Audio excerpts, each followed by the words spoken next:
Welcome to day 34 of reading through the Bible. Today we'll be reading Exodus chapters 30 through 33. Make an altar of acacia wood for burning incense. It is to be square, a cubit long and a cubit wide, and 2 cubits high. Its horns of one piece with it. Overlay the top and all the sides and the horns with pure gold, and make a gold molding around it. Make 2 gold rings for the altar below the molding, 2 on opposite sides, to hold the poles used to carry it. Make the poles of acacia wood and overlay them with gold. Put the altar in front of the curtain that is before the ark of the testimony, before the atonement cover that is over the testimony, where I will meet with you. Aaron must burn fragrant incense on the altar every morning when he tends the lamps. He must burn incense again when he lights the lamps at twilight, so incense will burn regularly before the Lord for the generations to come. Do not offer on this altar or any other incense or burnt offering or grain offering, and do not pour a drink offering on it. Once a year Aaron shall make atonement on its horns. This annual atonement must be made with the blood of the atoning sin offering for the generations to come. It is most holy to the Lord. Then the Lord said to Moses, "When you take a census of the Israelites to count them, each one must pay the Lord a ransom for his life at the time he is counted. Then no plague will come on them when you number them. Each one who crosses over to those already counted is to give a half shekel according to the sanctuary shekel, which weighs 20 gerahs. The half shekel is an offering to the Lord. All who cross over, those 20 years old or more, are to give an offering to the Lord. The rich are not to give more than a half shekel, and the poor are not to give less, when you make an offering to the Lord to atone for your lives. Receive the atonement money from the Israelites and use it for the service of the tent of meeting.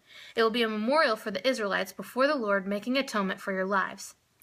Then the Lord said to Moses, "Make a bronze basin with its bronze stand for washing. Place it between the tent of meeting and the altar, and put water in it. Aaron and his sons are to wash their hands and feet with water from it. Whenever they enter the tent of meeting, they shall wash with water, so that they will not die. Also, when they approach the altar to minister by presenting an offering made to the Lord by fire, they shall wash their hands and feet so they will not die. This is to be a lasting ordinance for Aaron and his descendants for the generations to come." Then the Lord said to Moses, "Take the following fine spices: 500 shekels of liquid myrrh, half as much, that is 250 shekels, of fragrant cinnamon, 250 shekels of fragrant cane, 500 shekels of cassia, all according to the sanctuary shekel, and a hin of olive oil. Make these into a sacred anointing oil, a fragrant blend, the work of a perfumer. It will be the sacred anointing oil. Then use it to anoint the tent of meeting, the ark of the testimony, and the table and all its articles, the lampstand and its accessories, the altar of incense, the altar of burnt offering and all its utensils, and the basin with its stand. You shall consecrate them so they will be most holy, and whatever touches them will be holy. Anoint Aaron and his sons and consecrate them so they may serve me as priests. Say to the Israelites, 'This is to be my sacred anointing oil for the generations to come.' Do not pour it on men's bodies, and do not make any oil with the same formula. It is sacred, and you are to consider it sacred. Whoever makes perfume like it, and whoever puts it on anyone other than a priest, must be cut off from his people."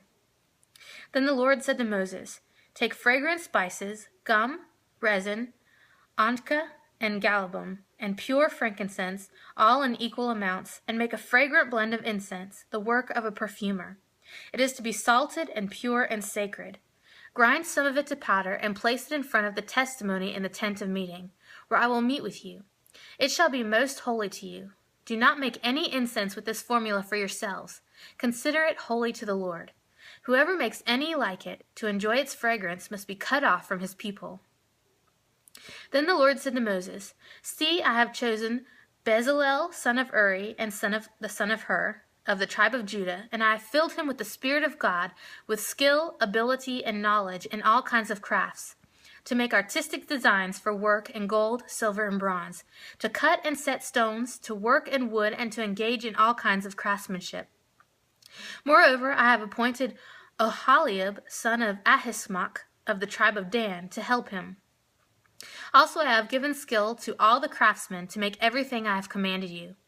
The tent of meeting, the ark of the testimony with the atonement cover on it, and all the other furnishings of the tent, the table and its articles, the pure gold lampstand and all its accessories, the altar of incense and the altar of burnt offering and all its utensils, the basin with its stand, and also the woven garments, both the sacred garments for Aaron the priest and the garments for his sons when they serve as priests, and the anointing oil and fragrant incense for the holy place. They are to make them just as I commanded you. Then the Lord said to Moses, "Say to the Israelites, you must observe my Sabbaths. This will be a sign between me and you for the generations to come, so you may know that I am the Lord who makes you holy. Observe the Sabbath because it is holy to you. Anyone who desecrates it must be put to death. Whoever does any work on that day must be cut off from his people.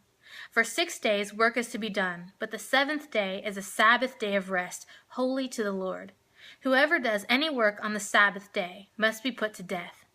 The Israelites are to observe the Sabbath, celebrating it for the generations to come as a lasting covenant. It will be a sign between me and the Israelites forever. For in 6 days the Lord made the heavens and the earth, and on the 7th day he abstained from work and rested."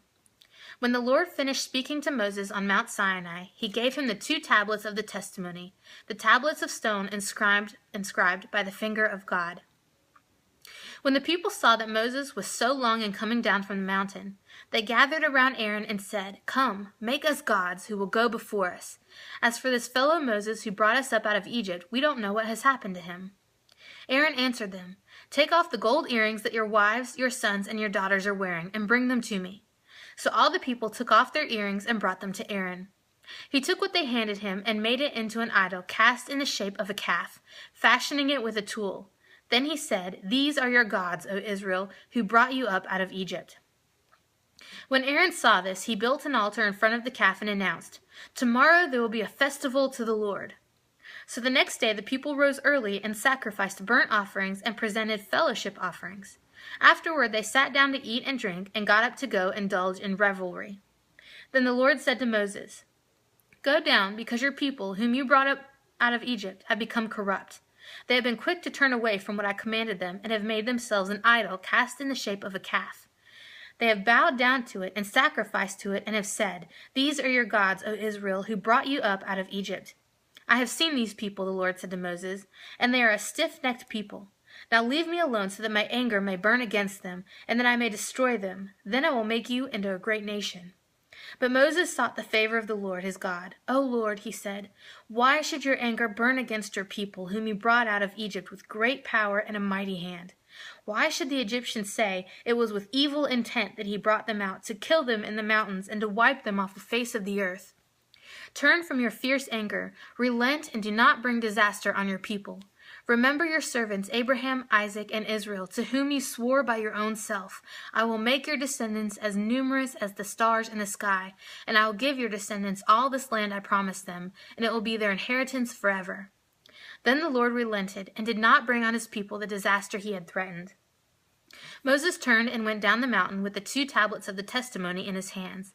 They were inscribed on both sides, front and back. The tablets were the work of God. The writing was the writing in God, engraved on the tablets. When Joshua heard the noise of the people shouting, he said to Moses, "There is the sound of war in the camp." Moses replied, It is not the sound of victory. It is not the sound of defeat. It is the sound of singing that I hear." When Moses approached the camp and saw the calf and the dancing, his anger burned, and he threw the tablets out of his hands, breaking them to pieces at the foot of the mountain. And he took the calf they had made and burned it in the fire. Then he ground it to powder, scattered it on the water, and made the Israelites drink it. He said to Aaron, "What did these people do to you, that you led them into such great sin?" "Do not be angry, my lord," Aaron answered. "You know how prone these people are to evil. They said to me, 'Make us gods who will go before us. As for this fellow Moses, who brought us up out of Egypt, we don't know what has happened to him.' So I told them, 'Whoever has any gold jewelry, take it off.' Then they gave me the gold, and I threw it in the fire, and out came this calf." Moses saw that the people were running wild, and that Aaron had let them get out of control, and so becoming a laughingstock to their enemies. So he stood at the entrance to the camp and said, "Whoever is for the Lord, come to me." And all the Levites rallied to him. Then he said to them, "This is what the Lord, the God of Israel, says. Each man strap a sword to his side, go back and forth through the camp from one end to the other, each killing his brother and friend and neighbor." The Levites did as Moses commanded, and that day about 3,000 of the people died. Then Moses said, You have been set apart to the Lord today, for you were against your own sons and brothers, and he has blessed you this day." The next day Moses said to the people, "You have committed a great sin, but now I will go up to the Lord. Perhaps I can make atonement for your sin." So Moses went back to the Lord and said, "Oh, what a great sin these people have committed. They have made themselves gods of gold. But now please forgive their sin, but if not, then blot me out of the book you have written." The Lord replied to Moses, "Whoever has sinned against me, I will blot out of my book. Now go, lead the people to the place I spoke of, and my angel will go before you. However, when the time comes for me to punish, I will punish them for their sin." And the Lord struck the people with a plague because of what they did, and the calf Aaron had made. Then the Lord said to Moses, "Leave this place, you and the people you brought up out of Egypt, and go up to the land I promised an oath to Abraham, Isaac, and Jacob, saying, I will give it to your descendants. I will send an angel before you and drive out the Canaanites, Amorites, Hittites, Perizzites, Hivites, and Jebusites. Go up to the land flowing with milk and honey.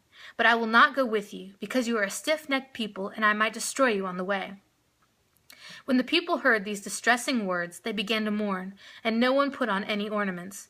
For the Lord had said to Moses, "Tell the Israelites, you are a stiff-necked people. If I were to go with you, even for a moment, I might destroy you. Now take off your ornaments, and I will decide what to do with you." So the Israelites stripped off their ornaments at Mount Horeb. Now Moses used to take a tent and pitch it outside the camp some distance away, calling it the tent of meeting. Anyone inquiring of the Lord would go to the tent of meeting outside the camp. And whenever Moses went out to the tent, all the people rose and stood at the entrances to their tents, watching Moses until he entered the tent. As Moses went into the tent, the pillar of cloud would come down and stay at the entrance, while the Lord spoke with Moses. Whenever the people saw the pillar of cloud standing at the entrance to the tent, they all stood and worshipped, each at the entrance to his tent. The Lord would speak to Moses face to face as a man speaks with his friend. Then Moses would return to the camp, but his young aide Joshua, son of Nun, did not leave the tent. Moses said to the Lord, "You have been telling me, lead these people, but you have not let me know who you will send with me.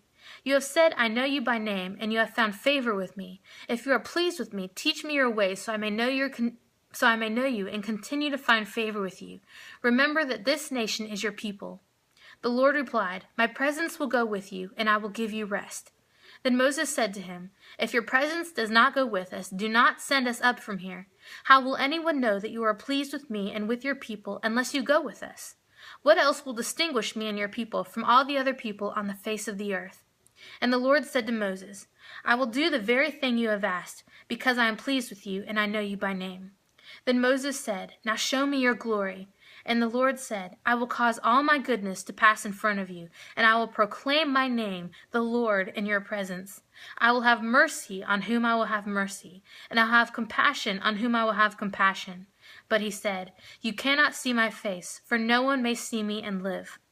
Then the Lord said, "There is a place near me where you may stand on a rock. When my glory passes by, I will put you in a cleft in the rock and cover you with my hand until I have passed by. Then I will remove my hand, and you will see my back, but my face must not be seen."